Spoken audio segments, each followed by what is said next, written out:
Well, welcome everyone to Pivot Point. Welcome back. I am back from COVID, as I said on my earlier podcast recording.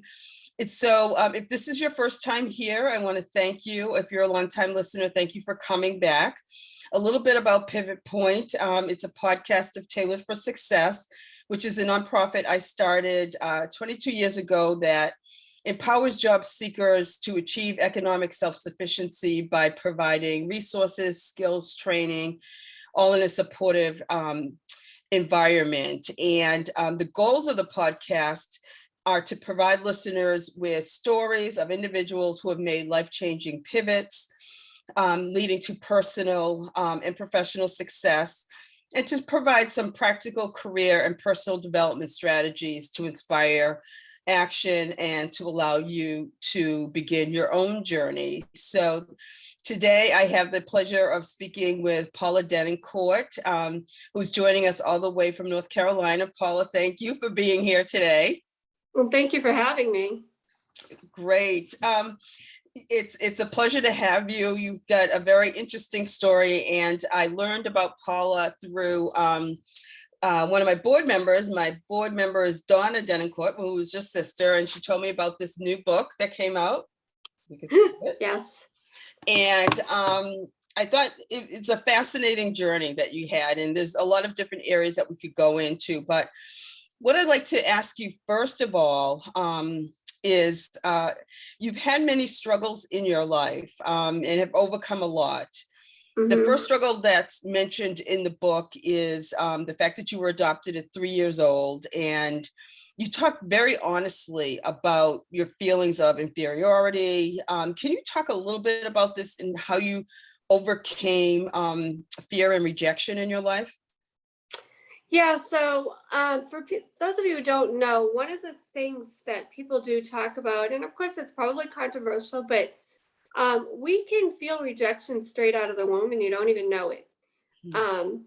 So for instance, I was adopted. So my mom was, getting ready to give me up. It wasn't like, she really wanted me. So I could have that abandonment right out of the womb. Like I knew, that she had that fear. I felt that fear in the womb. So you've already got that, rejection right out of the womb, where, oddly enough, I mean, I know a lot of us hate hospitals, but I've always hated hospitals. Could it be, and again, this is controversial, nothing's etched in stone, but could it be that maybe I hated hospitals because that's the first moment I had in my life, was being in a hospital and being given away? Right. I don't know, nobody knows for sure, but it is, some people do talk about it, and some people do say, like, straight out of the womb, right out of the hospital, right out of the gate, we get these feelings, and then they attach to us and they stay there. The other thing was, I was a very shy child growing up, afraid of my own shadow, afraid to say boo. So, there was one moment, and I do talk about this in the book. I remember when I was little, people would laugh. People, they don't mean to be mean, but whether it be in school, whether it be adults laughing, I took that personally. Sometimes it was personal if it was like in school, but sometimes people just thought things you do are funny, right? And we do it as adults to kids, whatever, but you don't realize that it can be really harming them. I mean, like I said, I talk about it in the book, but, just these moments where it's stuck, like, what are they laughing at? What did I do? So I'd be afraid to speak. I'd be afraid to do anything. I was afraid to raise my hand in class. Why? Fear of being wrong, or being laughed at if I was wrong. So I wouldn't raise my hand. Yeah, I think we underestimate the effect that now, we call it more bullying, or just being critical of people who may be in a very delicate situation in their life or period in their life, what that can mean, Right. That must have been very, very difficult for you. It was. I mean, I will say, unfortunately, bullying now is really, it's scary. It's more violent. I was fortunate. Yes, I was bullied as a kid. I was picked on as a kid. I was one of the fortunate ones.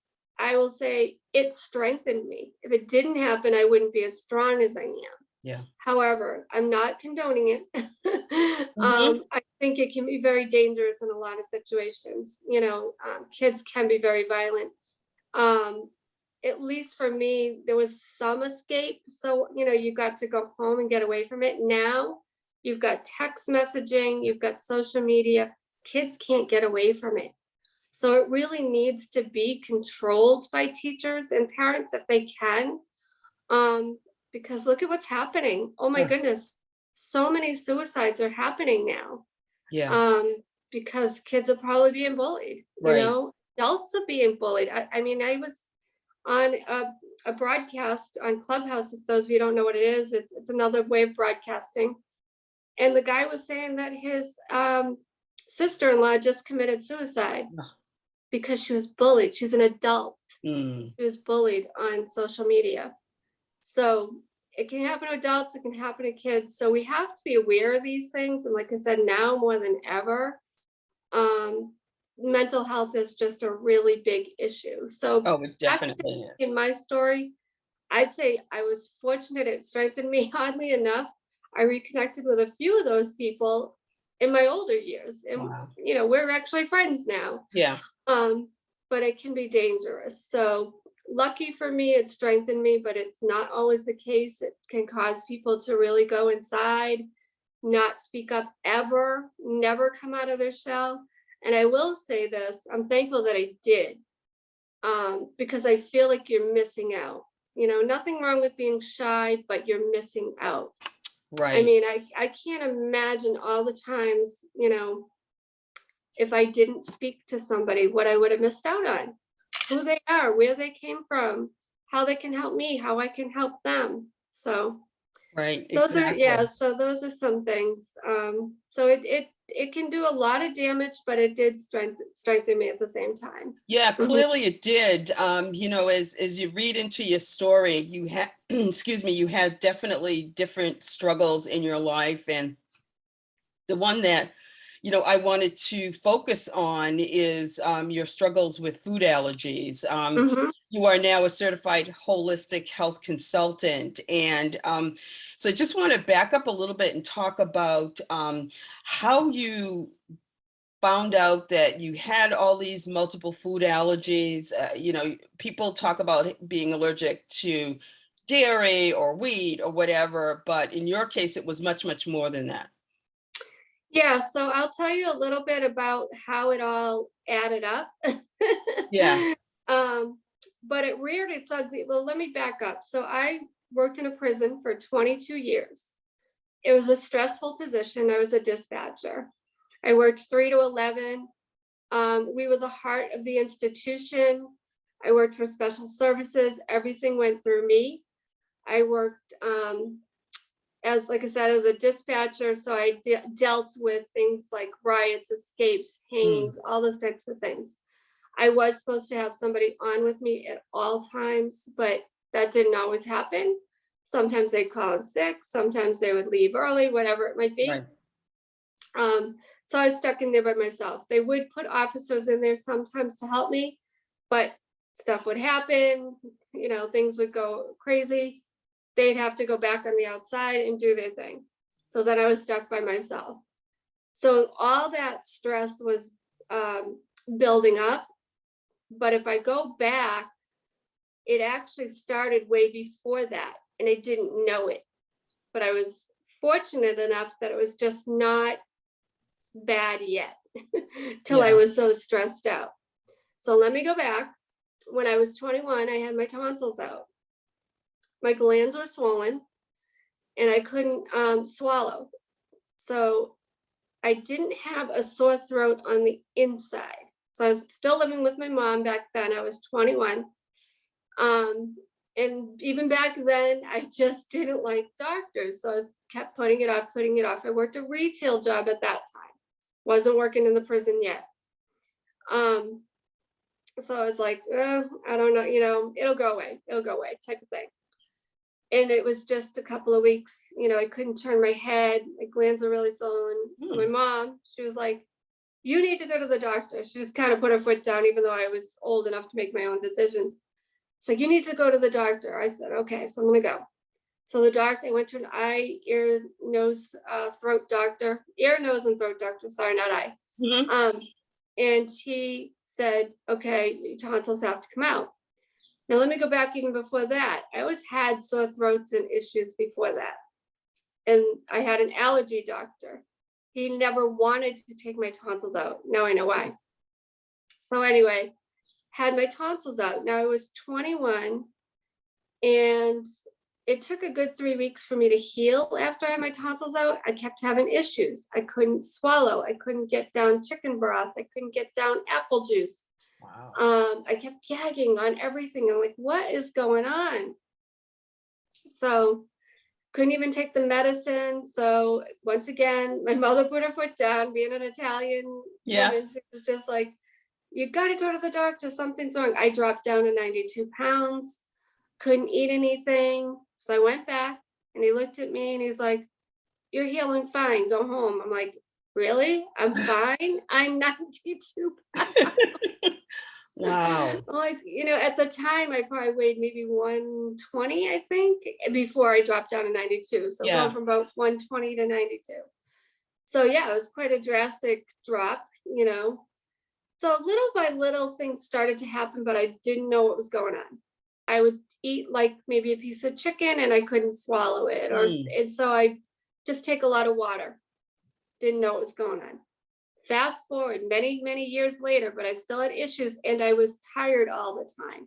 Yeah. I bought every piece of gym equipment to lose weight. I didn't have a lot of energy. So fast forward, now I'm in my 30s. Now I'm working at the prison. I started working at the prison in 1990. I was 22 years old. And like I said, it was stressful. Went through a lot of stress. That's when it reared its ugly head. I started to have more issues. It was Christmas night was when it was one of the worst issues yet. I remember eating like a bite of turkey, bite of spinach, a little sip of wine, and boom, I was in anaphylactic shock. Oh, no. Couldn't swallow. I did have Benadryl at my home, but it was not the capsules.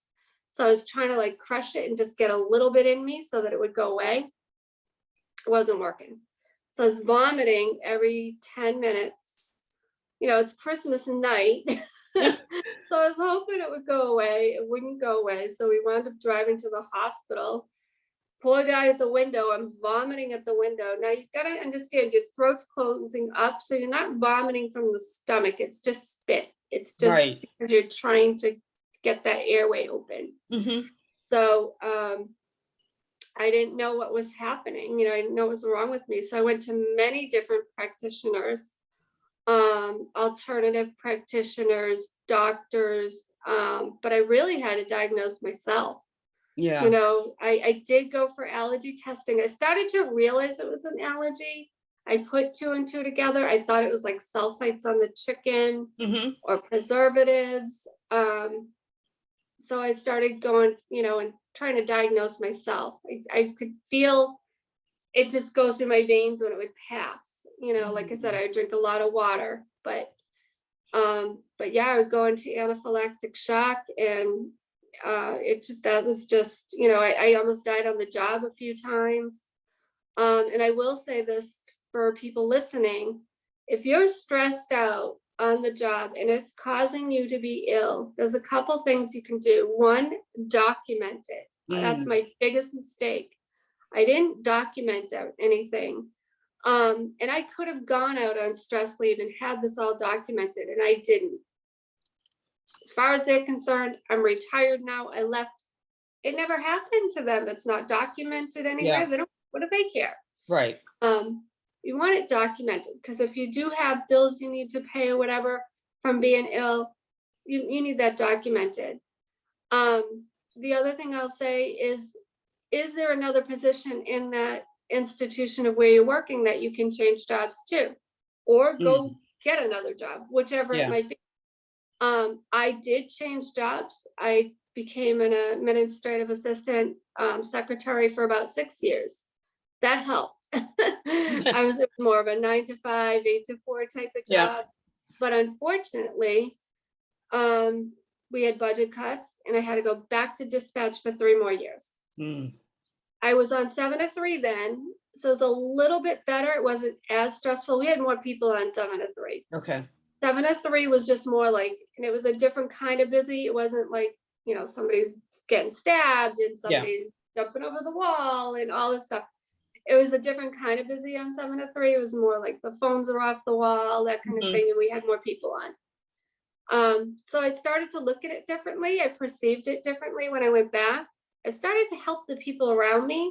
Now, they didn't come to me as a health coach, Right. unfortunately, but by this time now, I had gone to school for integrative nutrition. I'd been studying nutrition, helping myself.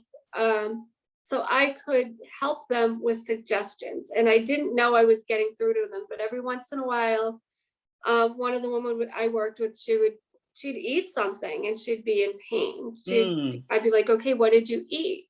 Like, she'd have trail mix. Now you just think, what's wrong with trail mix? Right. But she'd have like blueberries with nuts. There is a thing called proper food combining. Doesn't happen to everybody, but what happens is we can't digest our foods at the same time sometimes. Well, not sometimes, that's actually true Yeah. scientifically. Certain foods digest at different times. So one may take 2 hours to digest, another one may take 4 hours. So what happens is it sits like a knot in your stomach Hmm. because it's trying to digest. So she'd have like blueberries and nuts, and she'd be like, I got a stomach ache. Paula, what do you think? What's going on? I said, okay, what'd you eat? So that would be the reason. For some reason, she liked milk and pizza. The two just don't combine. The Hmm. protein with the starches, too hard to digest all at once. She'd get a stomach ache. So different things like that. I learned to perceive it differently. I was helping the people around me by going back to dispatch. I was there for a different reason. But again, it wasn't where I wanted to be. I got stuck. Now I'm starting to do my health coaching business. Yeah. And, weekends people would call in sick. I'd get stuck. I never knew if I could go and do an event because I'd be stuck there, Yep. so for instance, I remember we met a few years back. If I had gotten stuck working, I wouldn't have been able to go to that event, Exactly. so. Exactly. Yeah. So it sounds, what I'm hearing is, you became your own self advocate to try to Yeah. figure out what's going on with you. And then you were able to help others, which, Yeah. was certainly a blessing to them. So let's talk a little bit about, how do you become a certified natural health consultant? I know you talked about you went back to school. Is that correct? Yeah, so let me back up a little bit. So actually, I went back to school at Worcester State University. Well, first I took an online class at Framingham State when that just started to be a thing. So I took that class, and then from there I went to Worcester State University. Oddly enough, I had to write a paper, and it was for English, believe it or not. And my teacher said, why don't you go see the movie Super Size Me? Now, for those of you who don't know, Super Size Me was out a few years back. It got really popular, but at the time, it wasn't. This is what started to change food in schools for the better before Michelle Obama, Yep. before Jamie Oliver. Mm-hmm. The movie was Morgan Spurlock ate McDonald's, I think, for like 30 days. And then he reversed all the issues he had from it by changing his diet. But it hadn't really come out yet. It was just in a rinky-dink little theater. Mm-hmm. So I went to see it. So Morgan Spurlock's wife, Alex Jameson, she went to the School of Integrative Nutrition. She became my health coach. I got online. I went to the website, and I connected with her, emailed her. And so we did it by phone, but she was actually my health coach. And I remember saying to her, Alex, I said, someday we're going to be working side by side, helping people. Now we are not working side by side, but it did turn out that, we're on the same mission, same path, so. So how do you, a few years later, yeah. So you started your business, and talk about your business, Enrich Your Health. Okay, so let me go back to becoming health coach. So a few years later, I went to School of Integrative Nutrition. Now I was a country bumpkin. I didn't, I never thought I would go to New York City, oddly enough. Yeah. Just kind of going a little bit backwards for me. I was, like I said, I was shy. So going to the big city of New York was Very scary. So to backtrack, I actually started out in fashion merchandising before all of this. Mm, And I wound up going to a school in New Hampshire because I was scared, once again, being scared to yeah. go to a big city like New York or even Boston, Hmm. which is where I should have gone. So fast forward, I wound up, oddly enough, going to New York School of Integrative Nutrition to learn to be a health coach. Went to Manhattan, Upper West. We went live, and it was just an amazing experience. We had Mm, the best teachers, mentors, whatever you want to say. People like Deepak Chopra were there, Dr. Neil Barnard, David Wolf, who's a raw foodist. I'm just trying to think, Sally Fallon, all these people were there, and it was just an amazing experience to get their knowledge and their wisdom. yeah. So that's how I became a health coach. You can do it online now through the New York School of Integrative Nutrition. So if anybody wants to reach out to me, I can definitely hook you up. Hmm. Um, but I did that it was about 10 weeks long. So I was going back and forth, still working at the prison full time. And oddly enough, I also wound up taking a raw food class, which was in Waltham, Oh, wow. at the same time. Yeah. So I was going back and forth to New York, and then on Monday nights I was going to Waltham. Now I lived in Central Mass. I didn't live in Boston, so I Right. was going That's a all over hike. the place. That's a hike. Yeah. I actually had a So friend that was a raw foodist. That was, I had heard about this, years ago. And, explain a little bit about like what raw food is. So is I it, will, yeah, it's not for everybody. I will say it helped me because I had to reset my body. I was eating cooked food. yeah.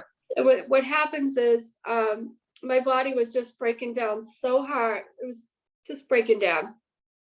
A lot of foods weren't digesting. The biggest culprit was actually gluten. I will say that to just let Mm, everyone know that. Gluten really wasn't going down, and then other foods weren't going down. It took me years to figure that out. But going back to what raw food is, it's just eating food in its whole form. mm, So raw food is eats things like nuts, seeds, sea vegetables, fruits. They do a lot of juicing, yeah. smoothies. You can eat warmed soups.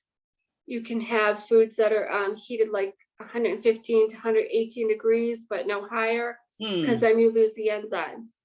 So wow. you lose the digestive enzymes in cooked food. So what was happening to me is I just wasn't digesting a lot of food. So cooked food was really hard to go down. Foods that weren't organic was really hard to go down. Mm, I remember trying to eat a hamburger that was just out of the grocery store, wasn't organic.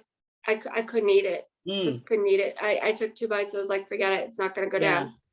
So, I mean, I'm better now. I'm about 95% better. Thank goodness. Hmm. Yeah.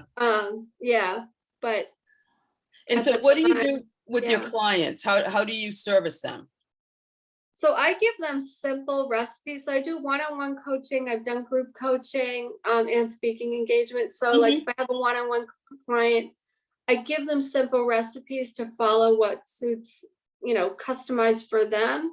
So if they have food intolerances or whatever, then we customize it for them. They're all anti-inflammatory, and what that does is bring down inflammation in the body. So Hmm. now you can reduce things like joint pain, reset your body like I had to. So going back to raw food, like I said, it's not for everybody. If you have stomach problems, I caution you. Certain foods are really hard to digest if they're not like lightly. You could raw food is do lightly steamed. Okay. If it's not like lightly steamed, like broccoli, Hmm. cabbage, cauliflower, really hard to digest. So don't recommend that. If I don't recommend you eat that raw if you've got stomach issues. Yeah. Yeah. So Yeah. Interesting. So I want to give people some really practical advice. mhm. What would you say to someone who thinks that they have a food allergy? Do you just start taking stuff out of your diet, or do you just, go to a person like you, a holistic health consultant? What do you suggest they do? I'd say first and foremost, before even seeking out help, start journaling. And back in the day, I had to write it down. If you don't like writing it down now, thank goodness we have cell phones. Yeah. Food can stay in your body like 48 to 72 hours. So Mm, record what you're having. And then, like, how did you feel after? Do you have a knot in your stomach? Do you have a headache? Do you feel like I said earlier? Are you tired all the time? Does it take you a year to take the weight off? mm, Start to notice what's going on before you do anything, I would say, because that's going to help whatever practitioner you go to help you. right. Um, that would be the first thing. So now you can take a picture with it in your phone. You can record it on your phone, how you felt. And Yeah. I like to look at both sides of the coin. Not only did you feel bad, you had a stomach ache, you had a headache. When did you feel good? I mean, I had one client that she's very, very sensitive. We made a kale salad one day and she goes, I actually felt that. She goes, I felt better after I ate that. Mm, Like I could feel just the energy going through my body. wow. So, and just to kind of back up some of my experiences with that, I used to make fun of my sister because she became a vegetarian. So Mhm. God works in mysterious ways, because Ways. now I'm not a vegetarian, but I was forced to eat a lot more vegetables and Right. meats, all of that. So I used to make fun of her. So oddly enough, I had to go back and start eating vegetables. So here's one instance for me. I used to not believe, I believed people would just hype everything up, Yeah. oh, they're good for you, but I didn't know what it meant, like in your Mhm. body. So here's an example. I had to get rid of sugar, like just stop, like I was starving myself because I didn't know what to eat. Yeah. So I wasn't getting any sugar, I wasn't getting anything, so my body was craving it. So one day I had a kiwi, and I could have ran a marathon after eating that kiwi. Mm, It energized me. I had so much energy. But when I had the food allergies and I, was eating all the things that I wasn't supposed to, nothing was giving me energy. So I finally started to notice the difference. difference. Yeah, food, like if I go back to when I was a kid, I didn't eat a lot of fruits and vegetables. I craved sugar all the time. Why? Because I wasn't getting it in my fruits and vegetables. Yeah. So I put sugar on my Cheerios. I had to have frosted flakes. Like, When I got a little bit older, mom didn't tell me what I could have. I'd have Entenmann Danishes for breakfast. I wanted mm, the sugar. I wanted the sweet. I'd have those big chocolate chip cookies for breakfast. I yeah. needed sweet because I wasn't getting it in my food. I Mm, wasn't getting it from grapes or onions or bananas or oranges. Like as a kid, I hated fruit because it was a chore to me. I didn't want to have to peel an apple. I didn't yeah. want to have to peel an orange. But now I know that's so even now, if I'm not getting a lot of fruit, I'll still have that little bit of like sweet craving. Like I need a piece of Mm, chocolate. I'm not getting it in my food. yeah. So Yeah. that's a tip. Are you not getting your sugar from the right foods, your sweet potatoes, your onions, your carrots, and then your fruit, grapes, Yeah. apples, bananas, pears? You'll notice that you won't crave as much sweet. Now, I will say everybody's different. Yeah. Some people, if they even if they have fruit sugar, then they just crave more sugar. Hmm. But for the most part, when you're balancing things out like that, you're not going to crave it as much. Wow. So it Wow. just depends on the person. I mean, I know some people are just sugar addicts. Yeah. Even if they have fruit, they're going to keep craving it, craving it, craving it. Hmm. But or just the other thing is you can get more greens in your diet too. That also will help. You know, Yeah. it balances things out.